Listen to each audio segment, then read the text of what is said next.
Hey, I'm Logan Maddox, and first of all, thank you for tuning into my Capstone presentation. I had a research project, and my project is titled Challenges and Opportunities for SID at Small Schools After COVID-19. Had a lot of fun researching this, and looking forward to sharing what all I found in this project. So starting out rather, a fair question is, what is a SID? Well, a sports information director, also known as an SID, they are full-time workers in collegiate athletic departments, and they do a lot of things. They wear many hats.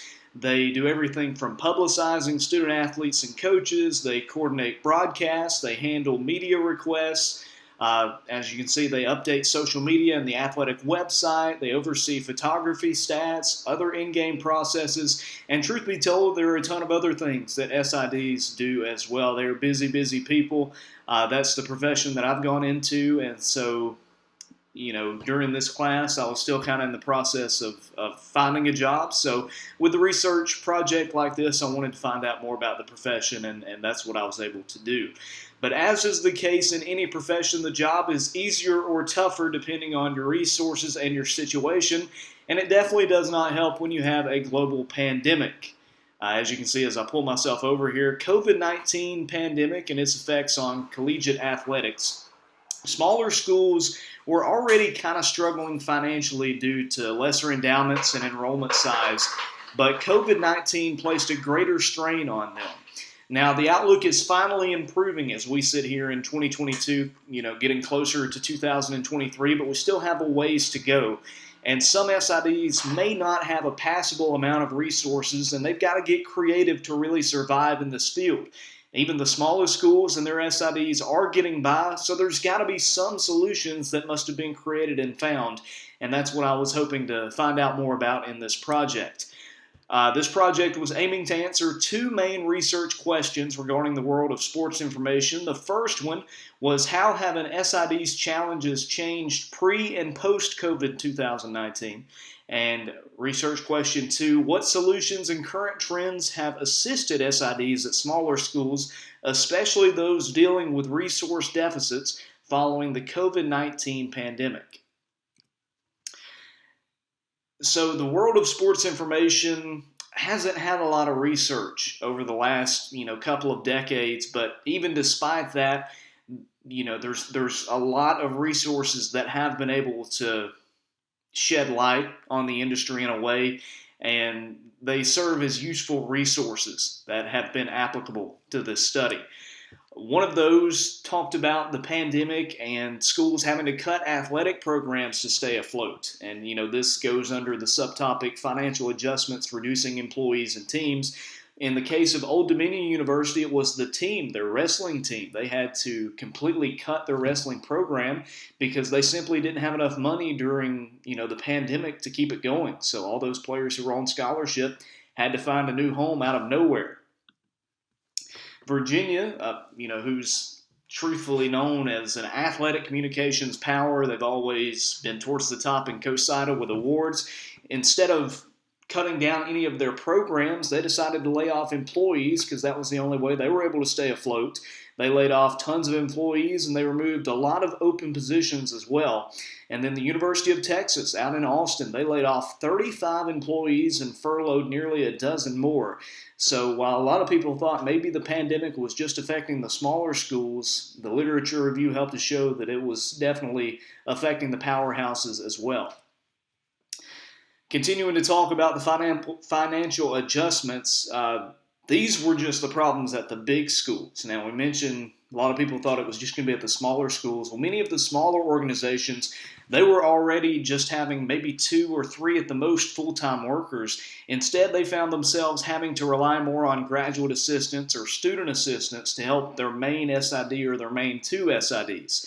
And the 2 authors of this research, of this study, they hypothesized that it would take years for athletic budgets just at the larger universities to get back to their pre-pandemic era, and even longer for the smaller schools to get back to their normal levels.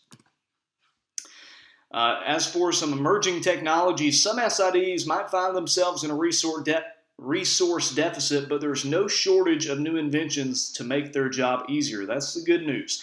There was some research done on emerging technologies, and some of the new emerging technologies have come in the world of sport broadcasting. It's seen tremendous growth in recent years, as you can see, from goal line technologies to improvements in cameras and everything in between. And it only starts with sport broadcasting. There's been other newer companies, kind of up-and-coming companies, such as Box Out Sports, that have earned strong reputations, and they're being used by more and more departments. And studies have also shown that placing emphasis on social media coverage and broadcasts, that can lead to growth in the program's popularity. But the best way to improve the department's reputation and to make the coaches and student athletes happy is by treating them right, by advocating for those student athletes, by being helpful to those within the program, and then by assisting media members who hope to give coverage to those student athletes. As for the methodology of this project, it was a qualitative research project based on semi-structured interviews with the subjects selected through convenient sampling. The researcher, myself, I used personal and professional contacts to reach out to SIDs at small schools and one larger school across the country, and then I performed one-on-one interviews. This was guided by phenomenology theory, since findings relied upon the personal experiences and insights of the interviewees, which are workers in sports information. I coded each interview's findings using an emergent coding approach, which was mainly just to search for similarities in answers, trying to find trends in each of their answers. And the inductive coding method focused on content analysis of their responses. This is an overview of the interviewees, just to kind of show you the demographics of the people that were willing to respond to and take part in this survey. Most of them male, did have one female. I tried to get a good mix in terms of their division. We had a couple of NCAA Division II members. We had one NAIA member. We had a Division I FCS member. They are all classified as smaller schools. For obvious reasons, not a massive state university, most of them private schools, to be honest. And then the male from Texas, interview number 3, he was a Power 5. He was not at a smaller school. I mostly included him just to kind of see the differences between, since this study was focusing on smaller schools, the difference between that of smaller schools and then him, the larger school, the Power 5 university. Here are the interview questions that I asked the interviewees. The first one, what were the challenges you faced as an SID prior to the pandemic? And then to kind of see how it's changed over the last couple of years, what were the challenges you faced after the pandemic? Did the pandemic affect your department? In what ways with layoffs? What other factors affect your responsibilities as a SID? As for some other interview questions, what are some solutions that you found to help resolve sports information current challenges? Excuse me there. Are there any trends in the industry that you've noticed over the years, specifically after the pandemic, that have seemed to help those in the field? And have you recently utilized any technological advancements or services to assist in your everyday duties? And then finally, what are the skills needed to be successful in the current SID situation? Here are the main takeaways that I found from their results, and this is by going through and kind of talking about their results for each question. Their responses saw many similar answers, and this really helped when it came to the analysis. But starting out with the question talking about their challenges prior to COVID, the biggest challenges for the interviewees were travel, meeting coach and player expectations, and giving consistent coverage to each sport. The person who listed travel is a married man with a family, so he said it was tough being away from the family prior to COVID.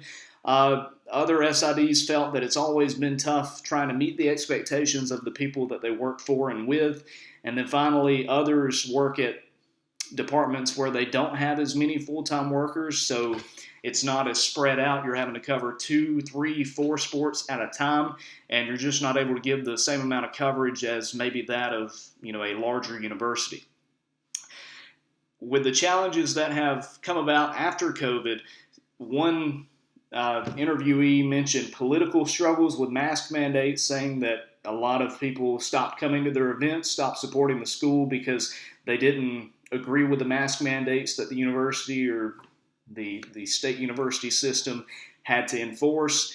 Another challenge after COVID was covering every sport at once, because in spring of 2021, basically every sport that could play was playing, rather than having it spread out among the academic year. So that was a big challenge for them as well. And then it seemed like there was an increase in coach and player wants after the pandemic, because so many athletic departments got creative during the pandemic and started experimenting with new media platforms. We'll talk about TikTok later. Everybody's on TikTok now, all the main athletic departments, so that was a challenge as well for the interviewees. Now, the Power 5 worker, he obviously had a lot of different answers because he's coming from a place with much more resources. But outside of him, every one of the other interviewees mentioned effects of the pandemic, such as job security worries, worrying about whether or not they were going to be laid off any day. Those that weren't laid off, which thankfully the 5 that I interviewed were not laid off, but most of them said that they worked nonstop because they wanted to prove their worth to their employer. And then finally, learning how to conduct sporting events post-pandemic. For the interviewee from California, they were one of the last schools in the U.S. to get back to campus, so it'd been, I believe, over a year since their last sporting event, and it was just insane that so many of their workers, their student workers, had never worked a sporting event because so many of their returners had graduated. So it was tough for them to, get back into the rhythm of conducting sporting events. As for some of the other results, when discussing factors that affected their responsibilities, most of them talked about coach expectations and changes to the industry. As always is going to be, a trend in this industry. You've got to please the coaches. So many of their responsibilities are going to be what their coach wants. They're going to want to do what their coach wants to make them happy. But changes to the industry, that's something that, has also stood out over the years. Talked about TikTok. Everybody's got a TikTok now. Seems like every athletic department is posting on TikTok. And it's something that I didn't really think of, but it definitely does add to the responsibilities of an SID when you have to do the traditional work and then experiment with the newer stuff, the newer media platforms like TikTok. As for the solutions that were found to help resolve the current problems in the industry, some of the interviewees mentioned student help.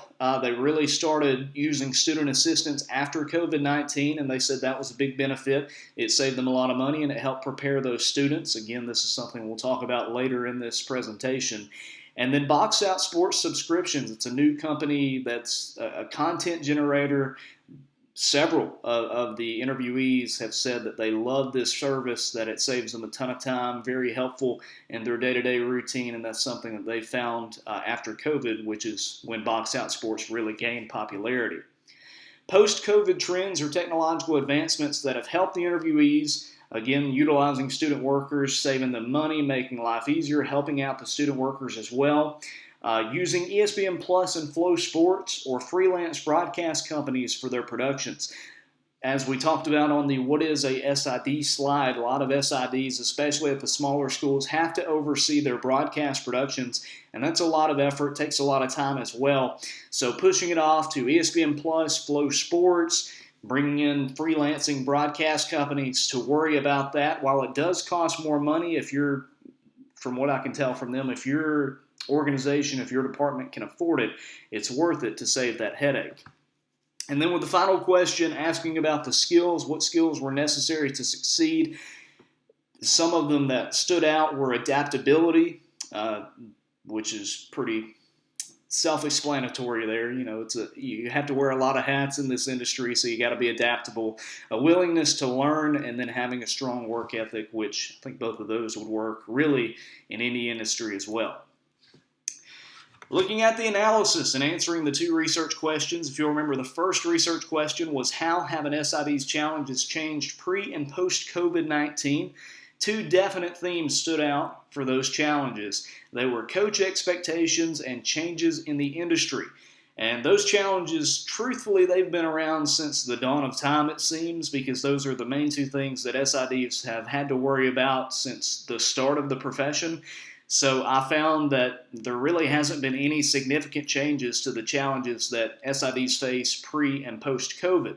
Now, that's not to say there weren't any effects from COVID-19. The main effect was job security or the lack thereof, since most departments, and especially those at smaller schools, had to face layoffs. They had to furlough workers, and their workers had to work extra hard to prove that they belong, to prove that they should keep their job, or they had to rely on student work to get tasks done after layoffs.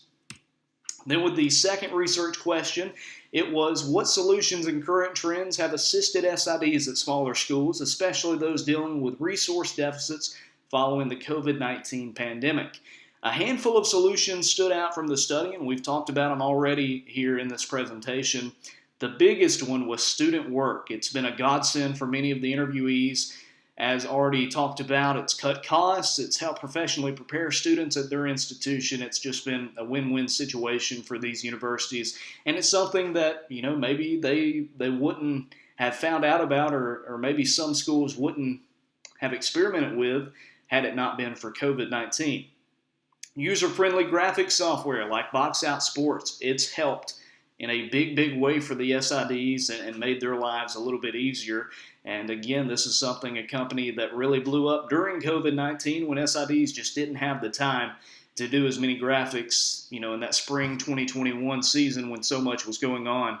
And then finally, other SIDs have utilized freelance help with their broadcasts, or they've partnered with services such as ESPN Plus and Flow Sports to manage their productions, again, just to save time and reduce some worry.